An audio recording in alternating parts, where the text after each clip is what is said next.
Hey, this is Christy with ChristyMatthewsOnline.com. I hope you're having a great day. Welcome to Lesson 10 of Copywriting Basics. And we're just about done with this whole Copywriting Basics course. Congratulations, we've gone through a lot of material. Tomorrow will be our last lesson, and I'll let you know then what is going to be coming after this series. I've got two ways to go with this, and I haven't quite decided yet. So without further ado, let's go ahead and get into today's lesson. And let me jump over to my notes here. And what we're going to be going through today is 10 ways to write damn good copy.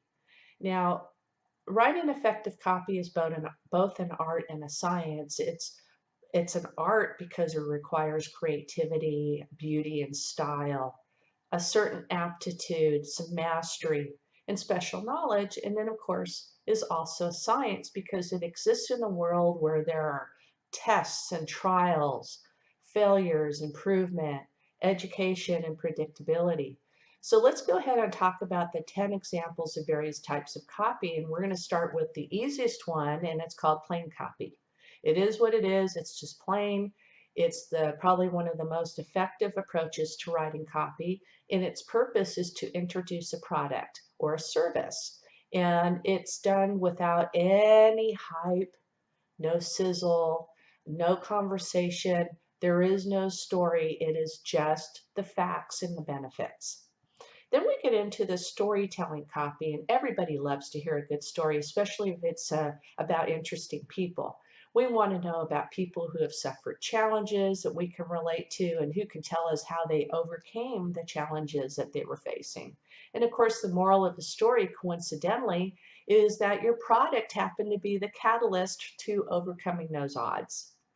You're going to find this type of storytelling technique in email series. You're going to see them in short videos, maybe a landing page. But whatever the format, they're going to have four basic traits in the story. And they're the opening, the conflict, the dialogue, and the solution. The first one is the opening, and that's where the pain is identified. It might show that the character had a normal life, a life event happened, and then life went to hell in a handbasket. And then the conflict of, what the character went through as, they ran into challenges to overcome this life event, and what the journey looked like as they were overcoming their challenge. In the dialogue, how is this related to you? People are drawn to conversations in the story. So if you make your dialogue as a conversation, it's going to be much easier to read. And then finally, the solution, that this is finally when you get to introduce your product and coincidentally how it happened to be a cure for your character's problem. And you'll increase the credibility of the product, the story of the product, by sharing some specific results. It might be that I got 524% increase in my sales or leads and ended up with more sales. Or there was a 100% increase or improvement in my skin, or there was 200% improvement in my energy level, whatever it is. It comes with some specific results. Now, the third one is conversational copy. It's just having a conversation like between you and me. It's between the copywriter and the prospect. So the language here would be no different than maybe a salesperson sitting down for a lunch and going through a sales presentation in a straightforward but very low-key approach and trying to identify with the reader. It's that rapport building. And you're going to hear phrases such as, I know how you feel, I felt the same way, that all changed when I found X, Y, and Z.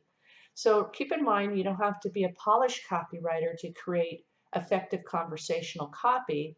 Just keep your passion for the product and the life will come together on the page. In fact, what you could do is just record a conversation about the product, transcribe the conversation, and use it as a rough draft to go ahead and create your natural conversational copy. The next type is called imaginative copy, and imaginative copy typically begins with the word imagine, or close your eyes, or pretend for a moment, discover, or picture this in the first paragraph of the text.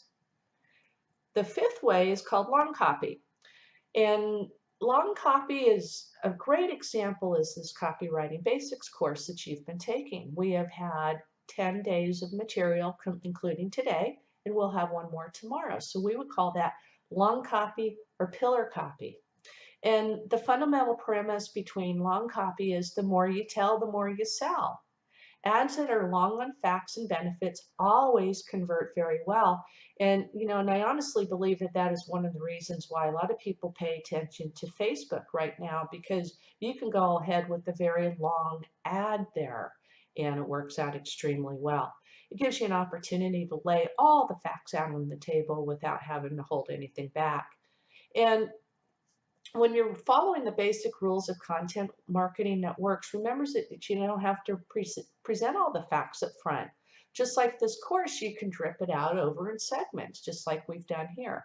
Our videos are 5 to 10 minutes long in length, and we've dripped them out over a 2-week period. The next is killer poet copy. Now, the killer poet copy kind of sees writing as a means to the end. In other words, making a sale. And the ad as an end in and of itself. It's beautiful. It's got a beautiful design and a moving story. And what you're doing with killer poet copy is that you're combining style with selling, creativity with marketing, and story with a solution. Now, we've all seen this next one, and it's direct from the CEO copy. It's a known fact that third-party endorsements can help sell your products.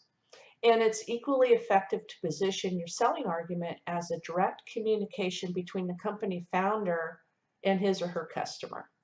So it's a very down-to-earth approach. It levels the playing field. It makes the customers feel as though that, the CEO isn't just, locked up in the ivory tower and unapproachable. This is a human being just like you and I, very approachable and friendly, and that person cares about their customers. And I think a good example of that is Brian Finale. He totally is the epitome of what I've just described. Very approachable. He cares deeply about the success of his clients, and he's totally approachable. The eighth is frank or direct copy. Now, some copy will explain the ugly truth about the product. And, a really good example I'll give is we sold a 14-year-old Cadillac just last year. Now, that car served us well. We bought it new and drove the hell out of it. Kept it in great shape, and it was serviced properly, throughout the whole life of the car. It just got to a point to where mechanically it was breaking down every few months. Aesthetically, though, the bodywork was perfect. It had a shine, no paint problems. The interior was in great shape. Bose, sound system, sunroof, all the bells and the whistles and all of that. So when we advertised it, we started off with, it has this, but it's got some problems. And we explained that, we're bringing it into the shop quite a bit, but it's a great reliable car, once the mechanical issues have been resolved. And here's a curious thing. When you're honest and transparent with a product's potential weaknesses, the customer trusts you and then can go ahead and make a more rational decision, because now they're taking the trust factor off of their back. They don't have to worry like, can I trust that person? And that's how I roll anyway. So I'm really upfront with people about what is and all of that type of thing, particularly with this car. And the man bought the car and he got exactly what he bought, and he knew what he was buying, and we were good with that. And that's generally how that style works. Hyped up copy. You've seen hyped up copy, and that's usually where there's some outlandish claims that are being made. And I really recommend that you don't use this type of style.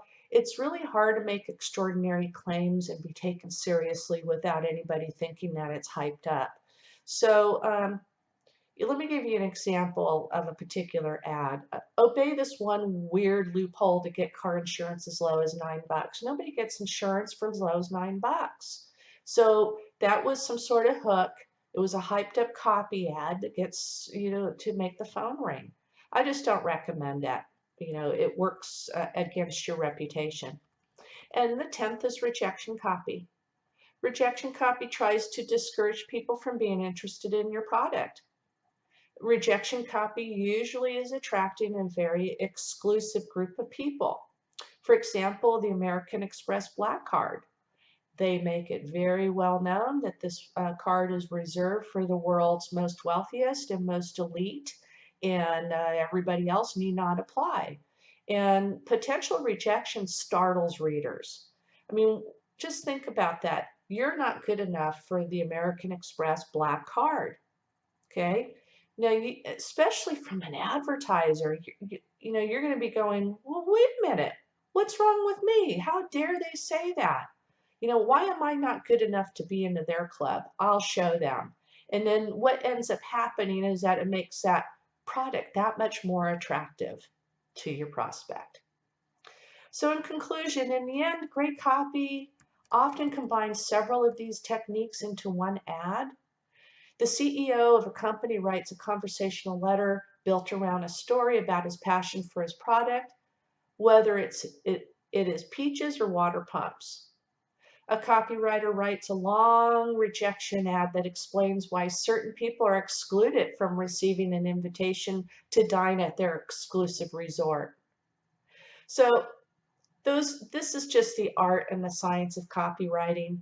And now that we've seen some of these examples and have gone through all of the other lessons, we're going to go ahead and wrap it up tomorrow and finish this thing off and also have a free gift for you. So hang in there. This is a good place for us to end today. I've got given you all I got for today, and I'll see you next time on Lesson 11. Okay, thanks a lot, and you have a great day. Bye now.